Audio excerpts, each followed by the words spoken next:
I'm not going to stand here and tell you these are the 15 best games coming to Xbox, because that's just marketing talk. And also because half of these don't even have release dates yet. So how would anyone know if they're good? What I am going to do is go through each one, give you the honest rundown, and this is the important part, tell you why you should not pre-order a single one of these.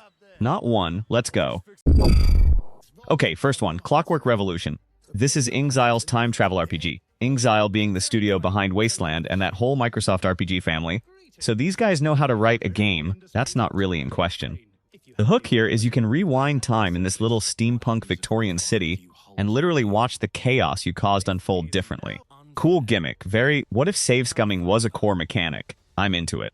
Now here's the thing. This game has been shown off at like 3 Xbox showcases now. 3. And every single time it's same vibe. Pretty trailer, no release date, see you next year. This time around Xbox confirmed it as a console exclusive, which sure, but also Microsoft's been quietly putting basically everything on PS5 lately, so even that exclusive label feels like it's got an asterisk on it. Anyway, should you pre-order Clockwork Revolution? Bro, there's nothing to pre-order. There's no year attached to this thing. Come back when there's an actual date. Then we'll talk. Next up, Metro 2039 from 4A Games, officially locked in for February 2027. If you've played any Metro game, you know the formula. Dark tunnels, gas masks running out at the worst possible moment, mutants jumping out of vents, and that one section where you're crawling through water going, please don't make me fight something in here. 4A's been pretty consistent with this series. Metro Exodus was genuinely great, so I've got reasonable faith here. Funny enough though, everyone expected Metro 2039 to show up earlier in Summer Game Fest week, and it just didn't. People were checking every stream going, where's Metro? And then it finally popped up at the Xbox show, like it was playing hide and seek the whole time. But yeah, February 2027. That's a year and a half away, which on this list is basically nothing, but also plenty of time for it to quietly become 2028. The way half the games on here probably will. Don't pre-order it. Let 4A cook, then go back underground when it's actually done.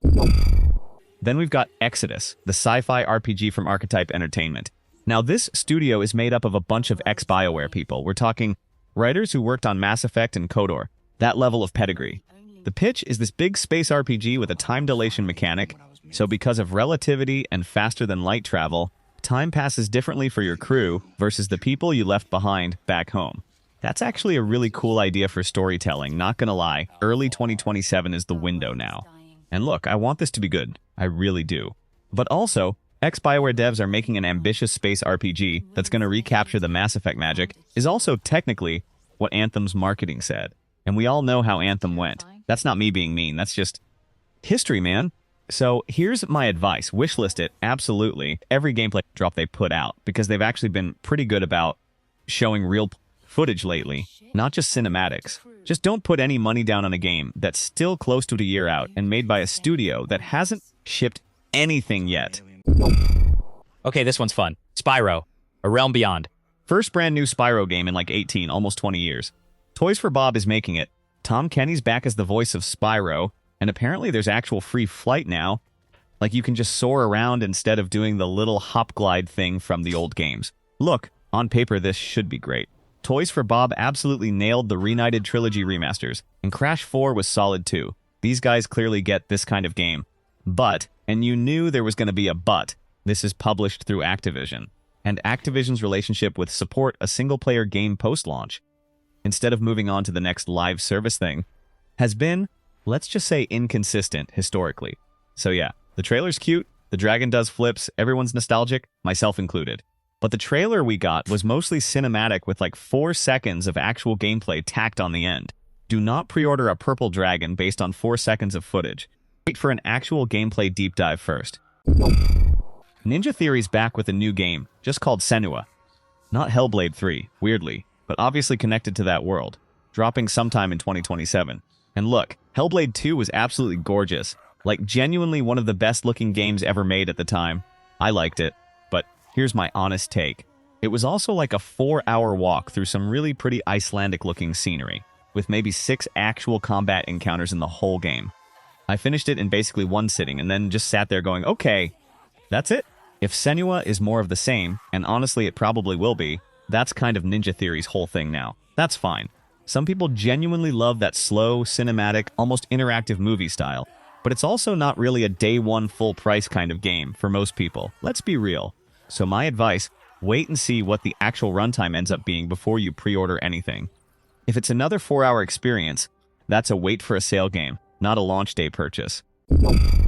Persona 6 got officially announced, and yeah, the Persona fans in the comments are probably losing their minds right now. I get it, it's been a while.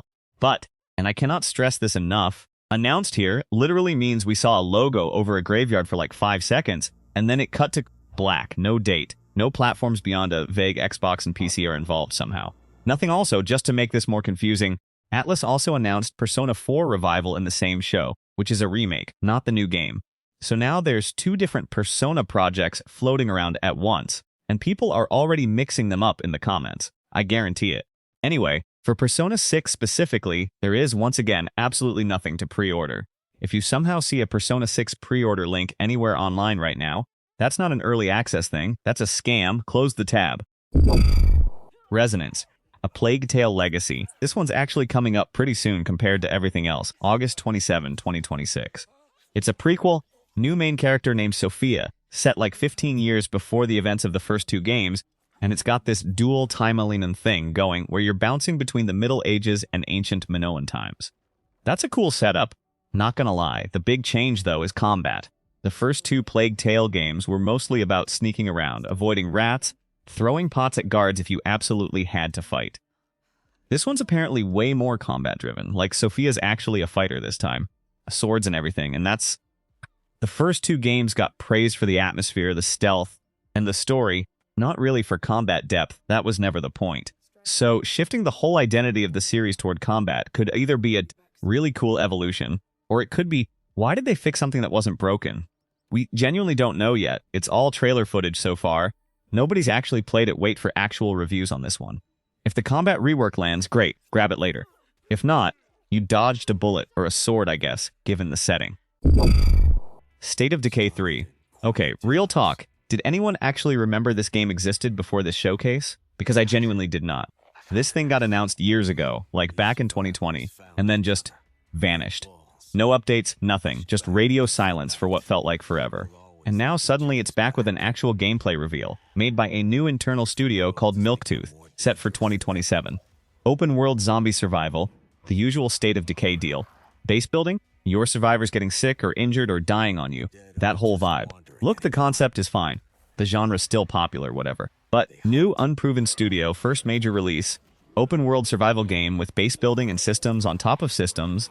That's basically a checklist for this is going to launch buggy as hell and get patched into shape 6 months later. Every survival game ever made has gone through that exact arc. I'm not even being dramatic about this. So yeah, cool that it's alive again. Genuinely happy for the fans who've been waiting. But do not pre-order this thing.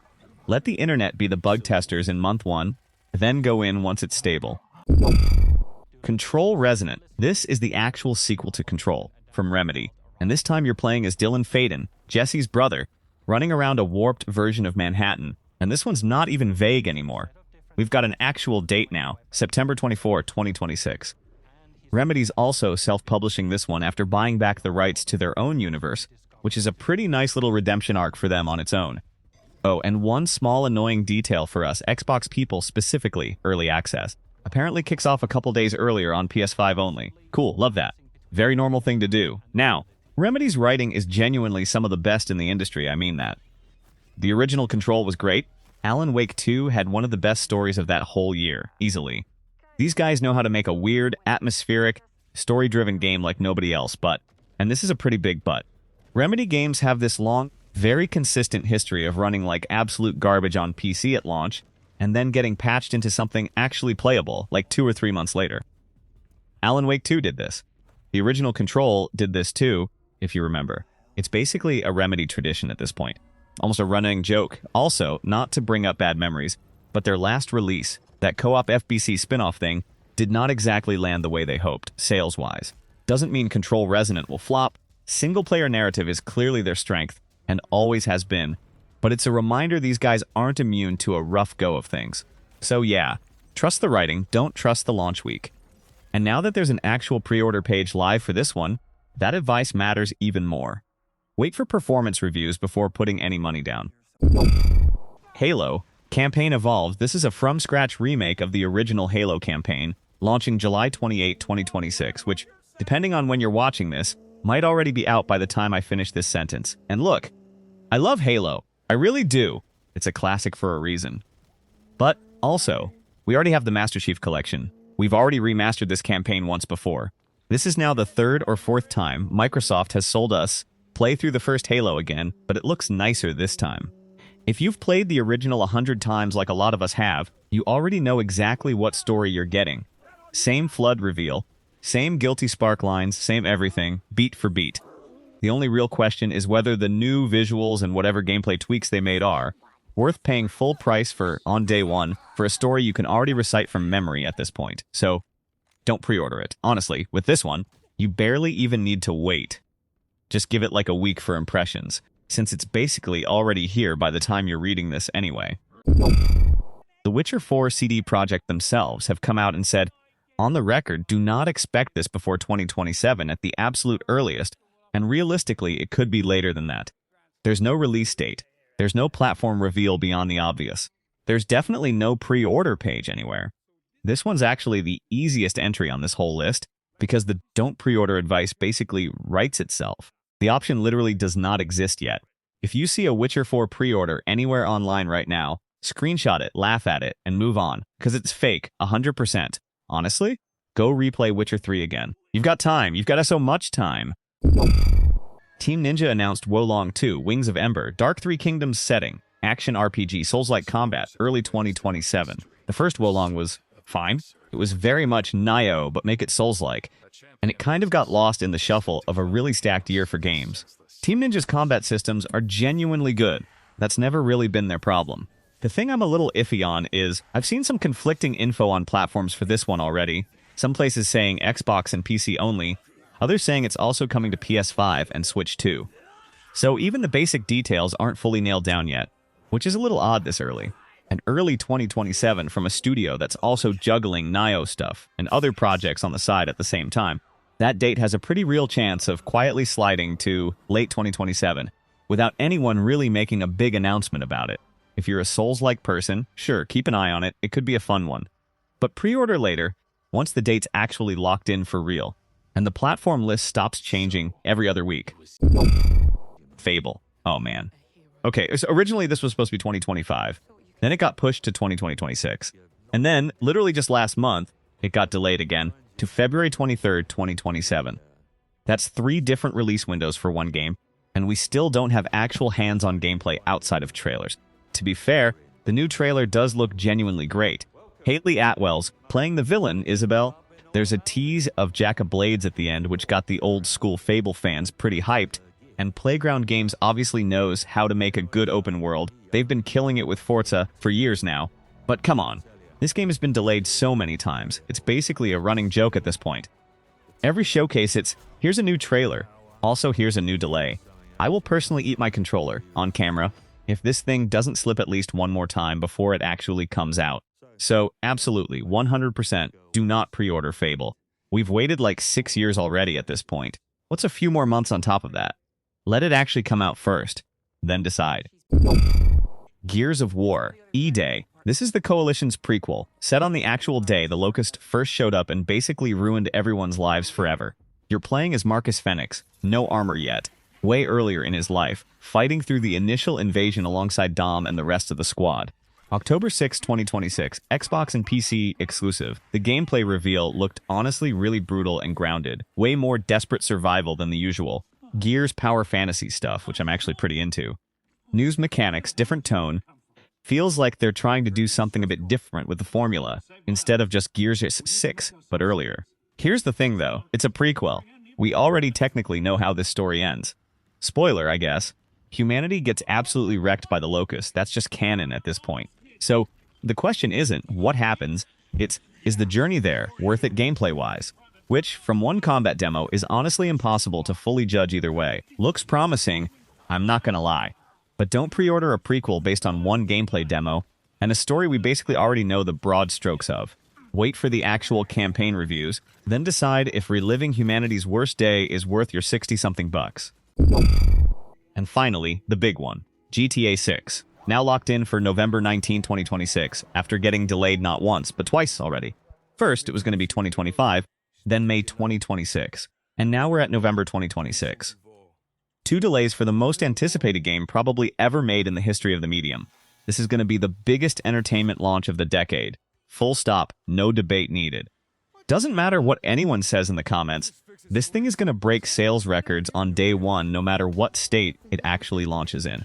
And that's exactly why I'm telling you not to pre-order it. Rockstar does not need your pre-order money. This game is already sold out emotionally a year in advance, basically. On top of that, Rockstar has a, let's say, colorful history with day one launches. Remember GTA Online when GTA 5 first came out? Servers were basically unusable for like a week straight. Also, no PC version at launch, which is its own whole separate conversation, and pricing is still just speculation at this point. Anywhere from $70 to $100, depending on who you ask online, so wait a week. Let the servers settle down, let people figure out what's actually in the game, then decide what you're buying and for how much. This isn't a pre-order blind situation, even for the biggest game ever made.